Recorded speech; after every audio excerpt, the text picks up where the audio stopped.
Welcome back to my channel. Today I'm going to start a series that I'm going to call something like Rigid Critical Scholars, or the rigidity of critical Gospels scholars. Very often you will hear that if someone is conservative concerning the Gospels, if someone thinks, as I do, for example, that the Gospels never contain anything that was deliberately invented, where the facts were deliberately changed, regardless of whether the person's an inerrantist or not. I'm not an inerrantist, but I don't think they contain any deliberate factual change. That person is rigid, unnuanced.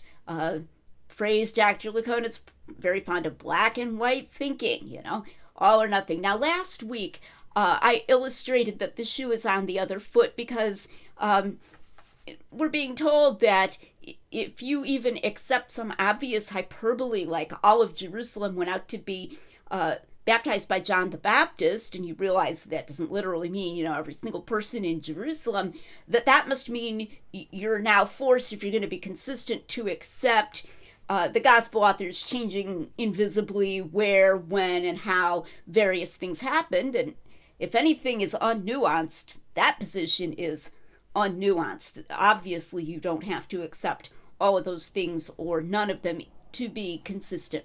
So I'm going to continue with that theme. And especially this comes up when we look at alleged contradictions. And the harmonizer is said to be rigid, unnuanced, etc. But actually, it's the anti-harmonizer that I'm going to argue is rigid and unnuanced and isn't willing to just recognize the normal flexibility of the way things happen in real life and that we recognize in common sense. You definitely find this in Bart Ehrman, and then unfortunately some of these evangelicals are following him in this respect, where very natural harmonizations are simply mocked, and Ehrman will say, oh, you're making up your own gospel and that kind of thing. That can't be harmonized. The harmonization is artificial and stretched, and it's actually the claim of contradiction that is artificial and stretched. So that's going to be my theme. Today, the example I'm going to give concerns the last things, the words that Jesus said on the cross, his last sayings on the cross. So the claim I'm considering today is a claim that John made two non-factual replacements. The first non-factual replacement concerns the saying, I am thirsty, or I thirst, that Jesus says on the cross in John. The claim made by both Daniel Wallace and Dr. Michael Lacona following Wallace is that Jesus did not recognizably say, I'm thirsty, please give me some water, water, something like that would be recognizable as the I thirst saying in John. And that instead, that's John's replacement for, my God, why have you forsaken me? And then the second replacement is that allegedly Jesus didn't recognizably say, it is finished. Again, or my work is finished, or something like that. But that is John's replacement for, Father, into your hands I commit my spirit. Now I'm going to be talking a little bit at the end of today's video about the kind of baggage that Wallace and Lacona are taking on there, even beyond the claim that these are necessitated by a contradiction. But I wanted to get straight to the claim of contradiction fairly early in this video. Now, I call these unforced errors because there's such an obvious why not both question. Why couldn't he have said all four of those things? He's on the cross for long enough. And when I tell people that they say that these are supposed to be things that John invented and used them to replace sayings recorded in the synoptics, they'll say, people will often say, well, what is gained? Or why not both? Like, why would you even say that? And it's a very, very good question. These are also very good examples of why the reassuring use of a term like paraphrase is very misleading, because I'm thirsty is not a paraphrase of my God, why have you forsaken me? In fact, in his paper unpublished paper, Wallace even admits that on the face of it, they don't mean the same thing at all. So, why are we using the word paraphrase here? It just confuses audiences. Now, I've noticed in more recent interviews, since the publication of Jesus Contradicted, Dr. Licona's more recent book, he's sort of doubling down on the claim that these are necessitated because otherwise you would have a contradiction. That if you don't take it that John is making these up, he doesn't like to use the phrase making these up, but that's what it comes to. That these are non-historical. These last two sayings in John are not literally historical. If you aren't willing to accept that, then you're going to have a contradiction, which is kind of interesting. It's not true. Okay, but this is what he said. So I'm going to read to you some of what he said on Eric Chabot's channel. So he says, you've got the synoptics. He says, my God, why have you forsaken me? And you look at the order that's presented in the synoptics, and you look at John's gospel, and his penultimate term, the next to the final one is, I thirst. And then there's the final thing that Jesus says on the cross, and he goes on to say that in Luke, that's, into your hands I commit my spirit.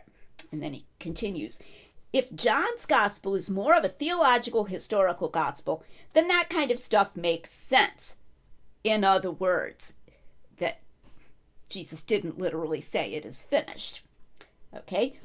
But he continues, but if you reject it, then you have a contradiction because between what Luke and John say are some of Jesus' last words on the cross. It doesn't work to try to say these are Jesus' 7 last sayings on the cross because you're trying to harmonize them. And what is stated is clear. Jesus said this, and then he breathed his last, and what he says finally in Luke contradicts on the surface what he says finally in John.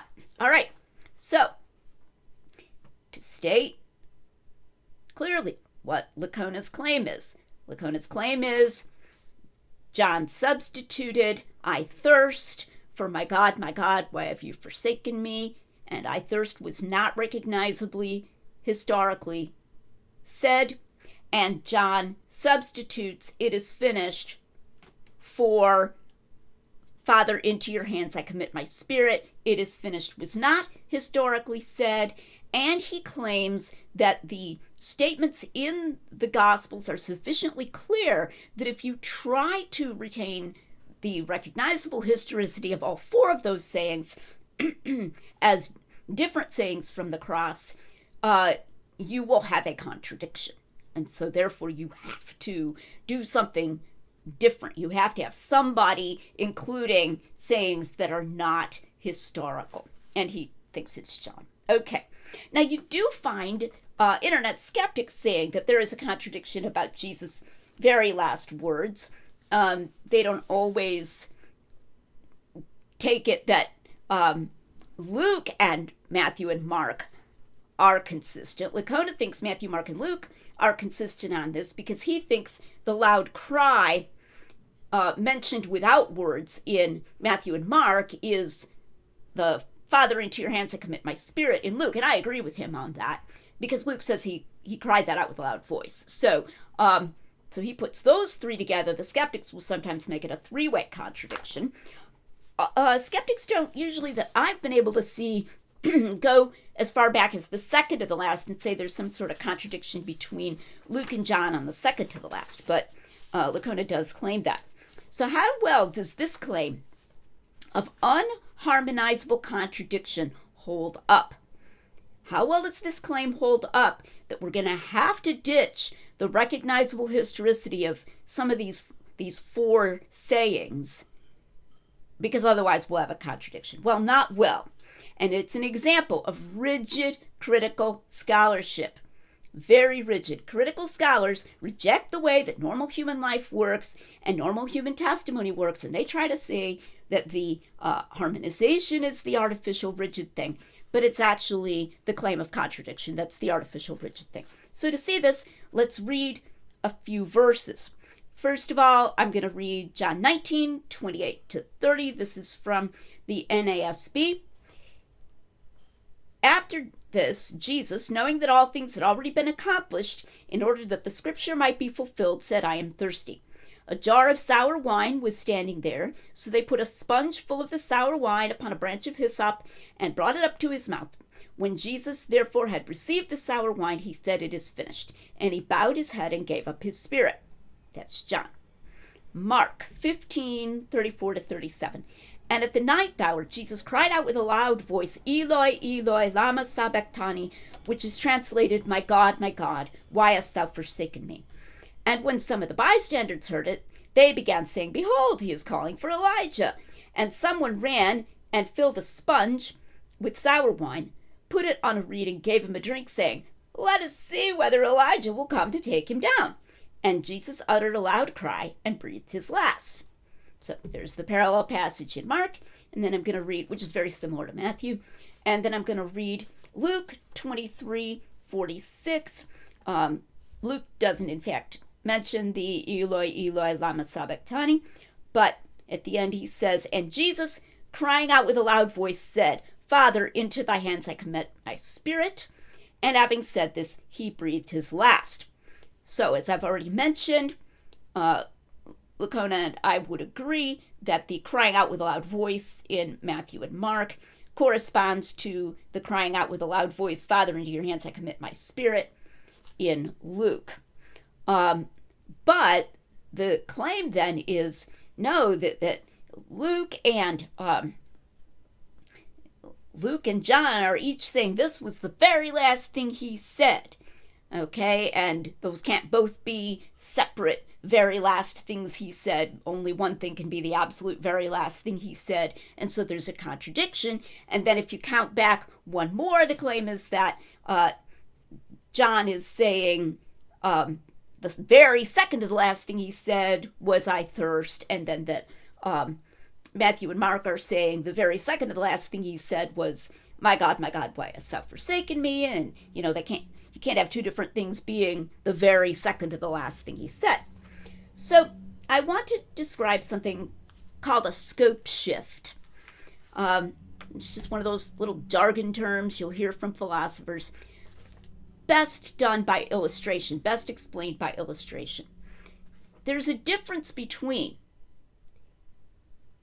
in John, the second to the last thing that is reported that Jesus said from the cross is, I'm thirsty.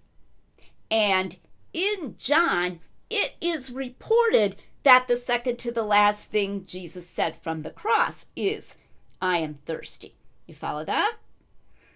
Similarly, scope shift between, in John, it is reported that the very last thing Jesus said is, it is finished. In Luke, it is reported that the very last thing Jesus said is, Father, into your hands I commit my spirit. Okay, and then that's not the same as the last thing that is reported in John is, it is finished. And the last thing that is reported in Luke is, Father, into your hands I commit my spirit. You see that? You see the shift? Okay, the last thing that's reported as opposed to it's reported that this was the last thing. That's important. That's important. Now, I'm going to even try to steelman the other position here. We talked last week about a request for steelmanning of my position where my position was then not steelman. So I'm going to actually do a steelman. Let's point out that right after the Eloi, Eloi, lama sabachthani, someone brings Jesus sour wine and offers it to him to drink. And right after I thirst, someone brings him sour wine and offers him a drink. And I tend to think that on that occasion, that probably is referring to the same incident where someone offers this to him. So the steelman is, okay, well, both of these are reported as being said in close proximity with someone bringing him sour wine. I would point out, too, that this is another reason why the paraphrase claim for John is completely off, because in John, it makes a special sense that someone comes and offers him the sour wine, whether in pity or in some kind of perverse mockery. but that they heard him say, I'm thirsty. I mean, so it's clearly being claimed to be literal in John. John isn't giving his readers any reason to think that this wasn't something Jesus said literally. In fact, he's clearly indicating that this was said literally. Okay, so the steelman would be, well, which thing did he say before they offered him the sour wine? See, these are both really close in time because they offer him the sour wine after the Eloi, Eloi, and after I thirst. But again, we got to be careful of that scope shift, okay? The thing that John reports just before he reports, I am thirsty, and John reports that the exact thing he said instantly, immediately before they offered him sour wine. And the same for Luke. The thing that Luke reports that he said before they offer him this sour wine, that would be Matthew and Mark, would be that Matthew and Mark report before they offer him the sour wine as Eloi, Eloi, lama sabachthani. And they report that the very last thing he said just immediately before they offer him the sour wine. Okay, again, we got to watch out for that scope shift. All right, so let's talk about common sense harmonization. And this is pretty easy. Hearers are not all standing at the same place and at the same distance. In fact, Luke even mentions that there were friends and acquaintances, both male and female, by the way. Luke specifically says both male and female, standing at a distance from the cross at a certain point. John specifically says that the beloved disciple was standing right by the cross with Jesus' mother so that they talk, okay, and Jesus notices them, okay, and that the beloved disciple was right there when the water and blood came out of Jesus' side as well. So the beloved disciple is standing close. So it's very easy to envisage that some things can be heard by people standing closer that aren't heard by people standing far away. Okay? So common sense, he says both, my God, why have you forsaken me? I am thirsty, at about the same time. And someone brings him sour wine at about that time, okay, in response to both of those. Each of these takes only a fraction of time to say, seconds or percentages of seconds. Very, very simple. Also, people don't always remember all the same things. So some of the bystanders could be remembering his crying out, my God, why have you forsaken me? Because it's very dramatic, okay, while others remember, and particularly the beloved disciple hears and remembers the somewhat less dramatic, I am thirsty, that cry of human suffering. Similarly, crying out with a loud voice, again, that emphasis in the synoptics on something loud, which again fits really well with its being heard and remembered by someone who's farther away. Father, into your hands I commit my spirit. And then he could breathe his last, almost whispering, it is finished. And the beloved disciple standing right there where in a little while later, the blood and the water are going to come down and he's going to witness that. He's standing right there and hears that it is finished, which could be much softer. Again, each thing takes only a moment to say. Now, I want to just mention the crazy convoluted nature of the theory that Wallace is putting forward and that Lacona is borrowing. It goes beyond even this rigidity of the claim of contradiction.